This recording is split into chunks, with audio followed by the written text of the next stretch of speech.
In certain cases, we do not need to know the whole expansion. So in that case, we might interested on certain term in the expansion. So if this is the case, we can apply the general term formula from the binomial expansion.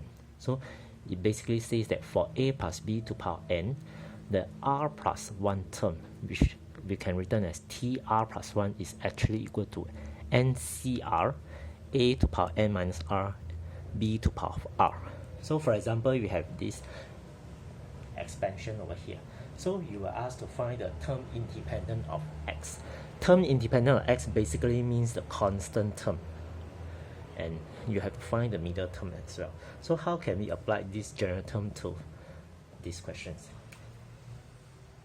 So we will write it down. So the general term will be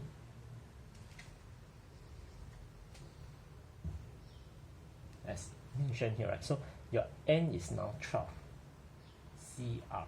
Your a is x squared. Your n minus r will be 12 minus r.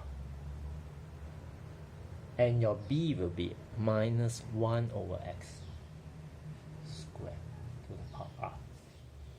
Okay, so this one, right, actually I can rewrite as 12 CR x to the power of 24 minus 2r, right, applying law of indices. And for this one, negative 1, I can take it out like this.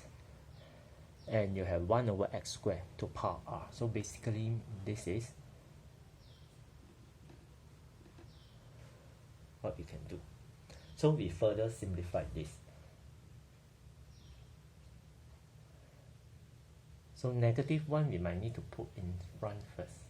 So we left all the x at the back. Okay, this is 24 minus 2r. For this part over here, is actually x to the power negative r for this whole thing.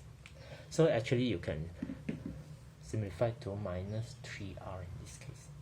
So this is actually the general term formula for this expansion. So now everything will become simple if you want to find the specific term. So for example, the first one, the term independent of x, or the constant term, basically means there's no x term here, means the power of x must be 0.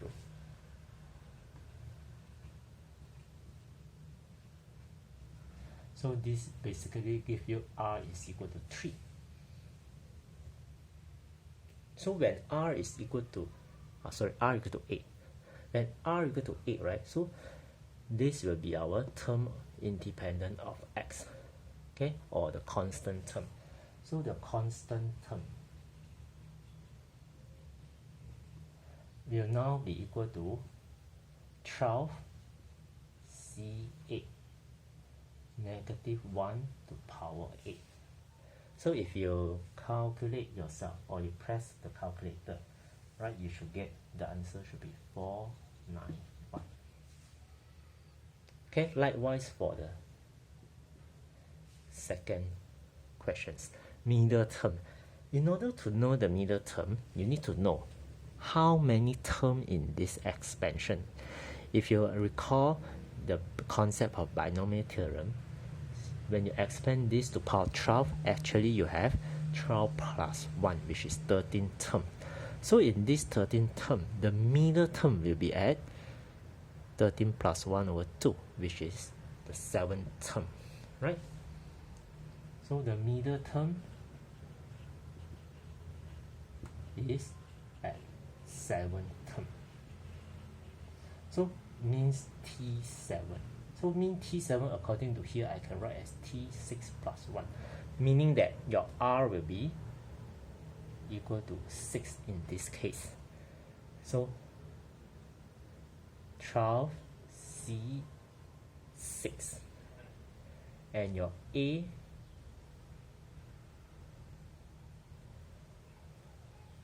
this is the general term for this expansion, so minus 1 to power of 6, and x 24 minus 6 plus 3 is 18. So if you simplify, you will get 12 C6 x to power of 6. And if you do some calculation or you press your calculator, you should get 12c6 actually 924. So this is the middle term in this expansion.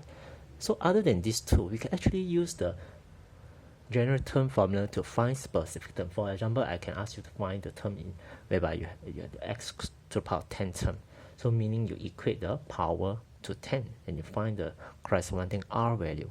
With the corresponding r value, you can sub into this formula here to get the term that you need. So this is what we can do by using the general term formula.